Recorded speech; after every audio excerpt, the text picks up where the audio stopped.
What's up mga ka-partners? I am MJ from Marketing and right now, we're going to SMDC Dasmariñas. So pupunta tayo doon para kamustahin ang ating client sa kanilang 2-in-1 business. Tara, samahan niyo ako. What's up mga ka-partners? So ngayon nandito na tayo sa SMDC Dasmariñas, Cavite sa may River Jordan Water Refilling and Laundry Services. Tara, samahan niyo ako. Welcome to River Jordan! Woohoo!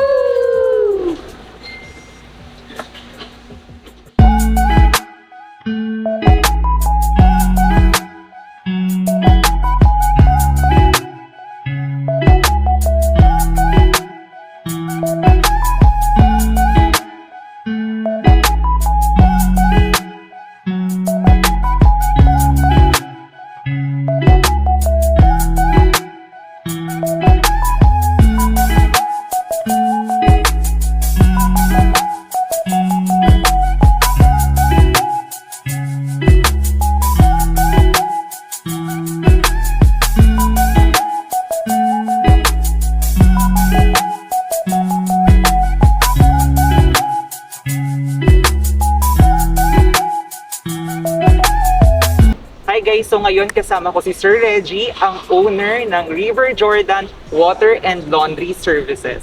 So client siya ni Sir Mac Gazer from Lipa, Batangas branch. So ayan, Sir, ito lang po ang una kong tanong. Ayan. Kamusta po ang inyong 2-in-1 business? Water refilling and laundry business. Well, we started 6 months ago, so medyo ngayon nakikita ko na, maganda na yung takbo niya. For one, kasi yung unit owners and yung tenants, medyo tumadami na. So nagkaroon na ng inflow ng clients. So maganda na. And then nagkaroon din ng parang endorsement by word of mouth na mas masarap yung tubig na pinoprovide namin, mas malinis yung laundry. So nangyari, parang dumami na, parang naging viral eh. Yun yung viral. Nag-viral yung shop, so medyo maganda na. Mas maganda than before. Hindi naman instant na maganda agad, pero so. Sir, yung viral po ba na yan is because ang ganda ng shop natin or dahil po ba yan sa quality ng service or because of two thing na pinagsama niyo yun, yung ganda at yung quality? Yeah, tama ka doon. Yung aesthetics ng shop, naka-draw ng curiosity sa mga tao. Pero yung curiosity kasi ng aesthetics, ano lang yan one time lang eh. Pag nakita nila, pwede hindi na pabalik. So nag-combine yung quality and yung aesthetic. So nangyari, punta sila, tinry nila, nung na-try nila, they found out na okay pala, mas maganda ang laundry, mas masarap yung water, mas safe and pure compared dun sa dati nila. So yun, bumalik na lang ng bumalik. And then sila na rin yung nag-advertise na dun kayo kumuha ng water, dun kayo magpa-laundry. So, actually, medyo mas mataas yung price namin sa competitors. Pero hindi naging hindi naging hindrance yun dun sa clients para pumunta sa amin. So iba talaga yung word of mouth, sir, no? Kasi maganda yung lugar, tapos maganda pa yung quality na pinoprovide ng kanilang business. So masarap yung tubig, malinis, and as well as yung laundry nila, maganda and mabango. Yes. Ang pagkakalaba.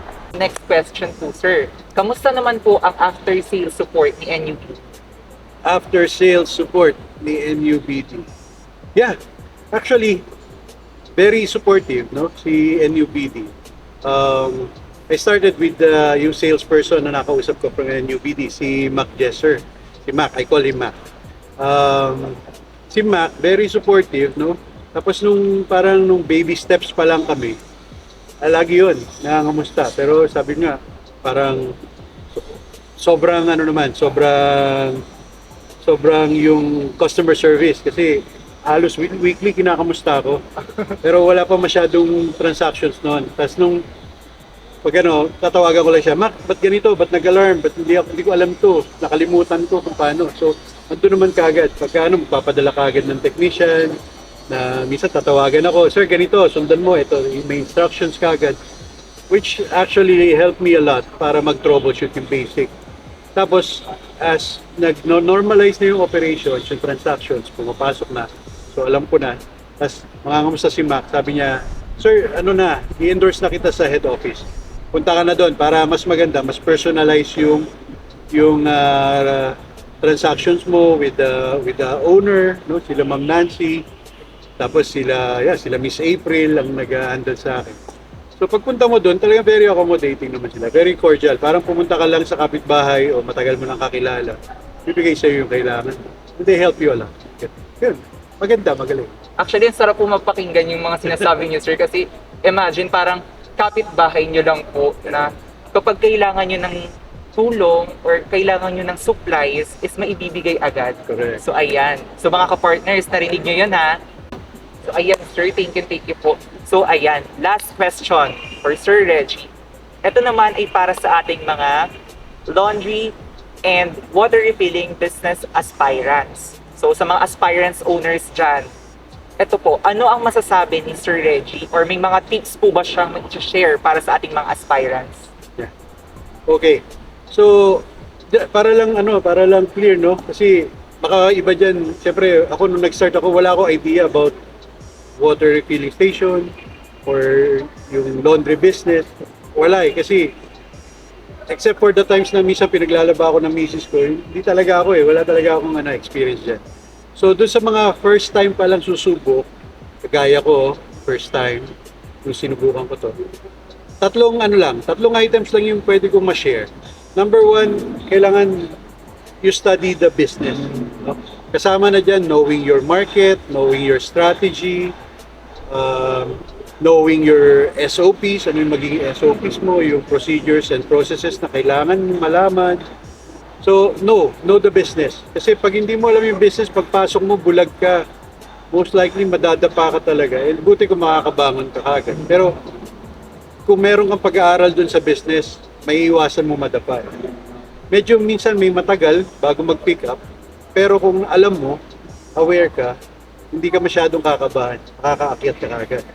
Now, second is, keep your quality standards high. Itaas mo. Kung papasukin nyo itong business na to, wag lang basta magkaroon ng negosyo. Kailangan, you have to be one of the best business providers na andito sa field na to. Like, may malalaking mga laundry na nakikita nyo, dapat nandun ka na Dapat lumevel ka dun. Hindi nauna sila, pero dapat lumevel ka or umakyat ka pa dun. So, keep your quality standards high. No? Dream big about the business. Yun yung second. Now, kahit na may number one ka na pag-aralan mo, na-maintain mo na yung quality, kinikip mo yung quality standards mo, yung third would help you sustain yung dalawa. Yung knowledge mo of the business, yung quality standards. Yung third, ang tutulong para ma-sustain mo yan. The third is, find a good partner. Find a good supplier. So in my case, I was so thankful, nakita ko si NUBD, no? And they were the ones who helped me up, set up the business. And up to now, in-update nila ako pag merong bago. Sir, kailangan i-upgrade natin si unit kasi ganito na yung bago. Let's say ngayon, for example lang, ngayon, 24 stages. Sir, meron ng 26 or 28. Kailangan mo mag-upgrade para yung water mo ganito, quality mo ganito. So, yun yung mga bagay na you don't usually do every day. Hindi ka nagre-research lagi. Pero with the partner na concerned din sa business mo, like NUBD, so na-update ka. Kailangan ko pala mag-step up pa. Kailangan ganito. Tapos sabihin nila, sir, kailangan mo magpa-maintenance. Kailangan mo na maglinis para ng unit mo. Para yung mga machines mo mas tumagal. So, yung mga ganun support, I really appreciate it from NUBD. Tapos pag tinawagan mo sila, ang bilis lang nila. So that would help you keep your business going and surpassing your goals, no? So pataas ng pataas yung goals mo kasi every time makikita mo nalalagpasan mo siya, nalalagpasan. So ganun po. So one is know the business, keep up your quality standards, and then find a good partner. Yung tatlo lang. Ayan mga ka-partners, narinig nyo mismo kay Sir Reggie, inulit niya pa. Una, know and learn the business. Pangalawa, keep your quality standards high. At pangatlo, find a good partner. Ayan, sa NUBD lang yan. Ayan, thank you Sir Reggie sa time po ninyo. So, and eto na po, it's your time to promote your business. Okay. So, yeah, I invite everyone to visit our shop, River Jordan Water and Laundry Services. We're located in Green 2 residences of SMDC here in Dasmariñas. And yeah, if you want to see the business, you want to see the shop, how we work, please do visit us. Thank you.